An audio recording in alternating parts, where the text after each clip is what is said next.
మాతృదేవోభవ. నేను మీ శ్రీధర్. 9295909819 ఇది నా సెల్ నెంబర్. మీకు ఏ విధమైనటువంటి జ్యోతిష సంబంధమైనటువంటి అనుమానాలున్నా మమ్మల్ని సంప్రదించవచ్చు. అలాగే పరిహారాలకు కూడా మమ్మల్ని సంప్రదించవచ్చు. అది మీ బడ్జెట్లోను మీ ఆర్థిక స్థితిని బట్టి ఉంటుంది. అందరూ వేలు లక్షలు ఖర్చు పెట్టలేరు. అందరూ అలా అని చెప్పేసి బొత్తిగా 100 రూపాయల్లోనూ చేయలేరు. అట్లా వాళ్ళ వాళ్ళ స్థితిగతులను బట్టి వాళ్ళకి మనం ఆ పరిహారాలు చేయడం చెప్పే విధానం ఉంటుంది. అది మీరు ఎక్కడైనా చేయించుకోవచ్చు, మా దగ్గరైనా చేయించుకోవచ్చు. ఓకేనండి. ఇప్పుడు మనము రవి సంక్రమణం గురించి మనం మాట్లాడుకుంటున్నాం. ఈ రవి సంక్రమణం అనేటటువంటిది ఒక రాశి నుండి ఇంకొక రాశికి మారడాన్ని రవి సంక్రమణం అంటారు. ఆ సంక్రమణాన్ని చాలా శుభప్రదమైనటువంటిగా, అటు దైవిక సంబంధమైనటువంటి దానిగా, ఇటు పితృ సంబంధమైనటువంటి కార్యక్రమాలకి కూడా చాలా పవిత్రమైనటువంటిగా భావిస్తూ ఉంటారు. పెద్దలకి తర్పణాలు వదలడం ఉంటుంది, చనిపోయినటువంటి వారికి మామూలు పూజలకి సత్యనారాయణ వ్రతం అని ఇట్లాంటి దైవిక సంబంధమైనటువంటి కార్యక్రమాలు చేసుకోవడానికి కూడా చాలా శుభప్రదమైనటువంటి దానిగా మనం పరిగణిస్తూ ఉంటారు. మన పెద్దలు తెలియజేశారు ఆ విధంగా. ఇప్పుడు రవి కన్యా రాశి నుండి తులారాశిలోనికి ప్రవేశిస్తూ ఉన్నారు. ఎప్పుడు 18వ తారీఖు అక్టోబర్ నెల 2025 అంటే తులలో ప్రవేశించి ఇక్కడ 16వ తారీఖు అక్టోబర్ నెల నవంబర్ నెల అంటే తర్వాత నెల అనమాట అండి. అది మధ్యలో దూరింది, మధ్యలో ప్రవేశించింది కాబట్టి ఇక్కడ 16వ తారీఖు నవంబర్ నెల 2025 వరకు ఇక్కడ సంచారం చేస్తూ ఉన్నారు. అంటే సుమారుగా నెల రోజులు, ఒక రోజు అటు కావచ్చు ఇటు కావచ్చు, అట్లా నెల రోజుల పాటు రవి యొక్క సంచారం ఒక రాశిలో అని చెప్పేసి మనకి జ్యోతిష్ శాస్త్రం చెప్తోంది. కాబట్టి ఈ నెల రోజులు ఈ తులలో రవి సంచారం చేసేటటువంటి కాలంలో ఏ ఏ రాశుల వారికి ఏ ఏ విధమైన ఫలితాలు ఇస్తాయి అనేది సశాస్త్రీయమైన పద్ధతిలో మనం తెలుసుకునే ప్రయత్నం చేద్దాం. ముందుగా తులారాశితో ప్రారంభం చేద్దాం.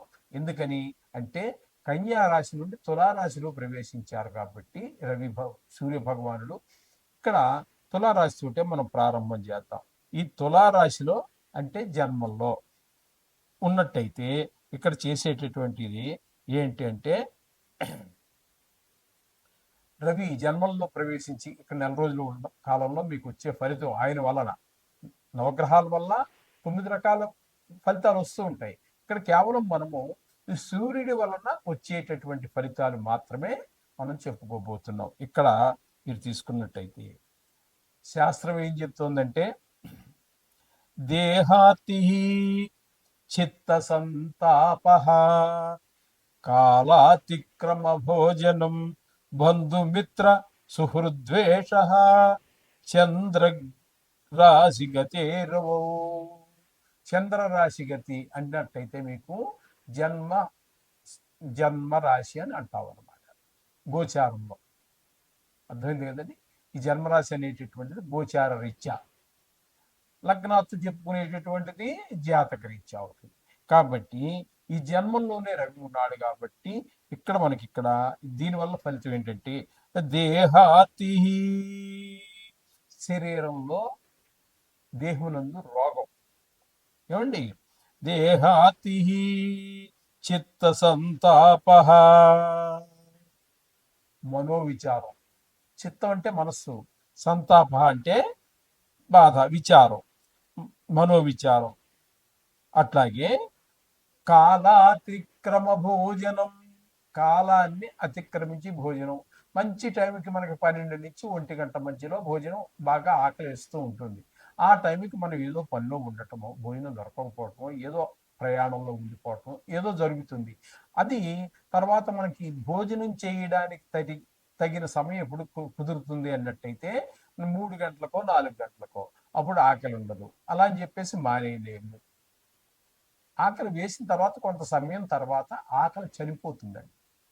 మళ్ళీ రాత్రి ఆ సమయం, భోజన సమయం వచ్చేటప్పుడు దాకా మనకి ఆకలి వేయదు, నీరసం వస్తుంది. కానీ ఆకలి వేయదు.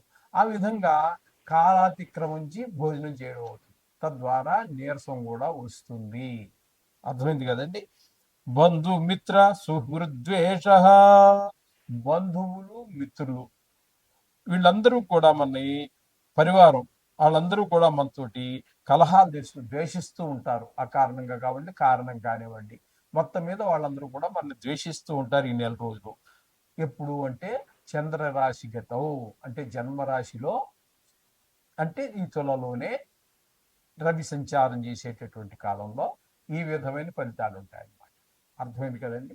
ఈ విధమైన ఫలితాలు అన్నీ వస్తుంది. కాబట్టి మనం నిత్యము కూడా నవగ్రహ జపం అనేటటువంటి మన పూజలో ఒక భాగం, అంతే. ఖచ్చితంగా చేసుకోండి. ఇటువంటి చిన్న చిన్నవి ఒక నెల రోజుల కార్యక్రమమే. ఒకవేళ కొన్ని సందర్భాలలో అంటే రవి మహాదశ లాంటి అంటే జాతక రీత్యా అది అనుకూలత లేకపోతే తప్పకుండా పరిష్కారాలు కొంచెం గట్టిగా చేసుకోవాల్సి వస్తుంది.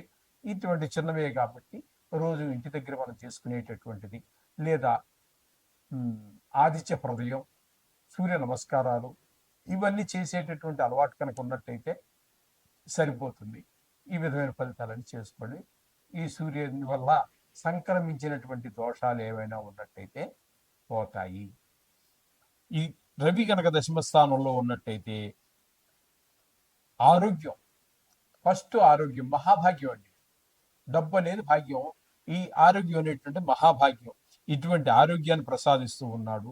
బంధుమిత్ర సమాగమం, బంధుమిత్రులందరూ కూడా మనం కలవటం, లేకపోతే మనం వాళ్ళని కలవటమో, ఏదో శుభానికో అశుభానికో వెళ్ళి మొత్తం వాళ్ళందరినీ కలవటం, ఇవంతా కూడా శుభానికే అనుకుందాం. ఎందుకంటే దశమ స్థానంలో యోగాన్ని ఇస్తున్నారు కాబట్టి అక్కడ ఏ పెళ్లికో మరి లేదా ఏదో శుభ కార్యక్రమానికి అందరూ కలుసుకోవటం, అందంగా ఆనందంగా మాట్లాడుకోవటం, ఒకళ్ళనొకళ్ళు పరామర్శిస్తుంటూ చాలా ఆనందంగా గడపటం, చిన్ననాటి స్నేహాలు, పెద్దనాటి పరిచయాలు, ఇవన్నీ కూడా జరగటం ద్వారా చాలా సుఖాన్ని పొందుతాం. రాజదర్శన, రాజదర్శన అంటే ప్రభు దర్శనం. ప్రభు అంటే ఇప్పుడు ప్రభువులు లేరు, అటువంటిది ఏం లేదు. కానీ ఇక్కడ మన పై ఆఫీసులో మనం ఎప్పటి నుంచో అపాయింట్మెంట్ దొరకట్లేదు, ఎవరినో కలవాలనుకున్నాం, పెద్ద పొజిషన్లో ఉన్నటువంటి వారిని, అటువంటి వారిని కలవాలని ప్రయత్నం చేస్తున్నా కలవలేకపోతున్నాం, వారికి సమయం లేక మనకు సమయం లేక. అటువంటి వాళ్ళను కూడా మనం కలవడం జరుగుతూ ఉంటుంది. రాజకీయ వ్యవహారాల్లో కూడా మనకి మంచి పలుకుబడి ఉండటం జరుగుతూ ఉంటుంది. శరీర సౌఖ్యం సుసౌఖ్యం, శరీరం అంతా కూడా మంచి సౌఖ్యంగా ఉంటుంది. ఇవన్నీ కూడా దశమ స్థానంలో రవి సంచరించే కాలంలో, అంటే ఇప్పటి వరకు మనం చెప్పుకున్న వాటిలో ధనస్సు వారికి చాలా మంచి శుభాన్ని ఇస్తున్నారు. ఏకాదశ స్థానం, దశమ స్థానంలోను ఏకాదశ స్థానంలోను, రెండు స్థానాల్లోనూ కూడా మంచి యోగాన్ని ఇస్తున్నారు. ఇది మాత్రం గుర్తుపెట్టుకోండి. ఏదేమైనప్పటికీ కూడా రోజు నవగ్రహ పారాయణ చేసుకోండి.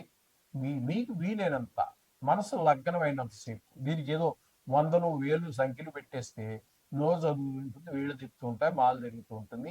అవి అక్కర్లేదండి. మీ మనసు అది నిమిషం కానివ్వండి, అర నిమిషం కానివ్వండి, 5 నిమిషాలు కానివ్వండి, మనసు దేవుడి మీద లగ్నం అయినంత వరకు మాత్రమే చెయ్యండి. ఇది నా సలహా. ఇదేం శాస్త్రం చెప్పింది కాదండి. మళ్ళీ దాన్ని అలా అనుకోవద్దు. ఎందుకంటే మనసు లగ్నం కాకుండా ఎంత చేసినా వృధా అని నా అభిప్రాయం.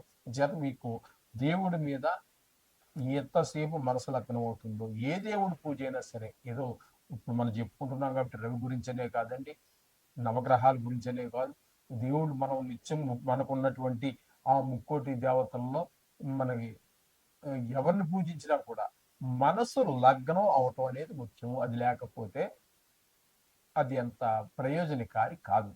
ఇది గమనించగలరు. శుభం భూయాలు.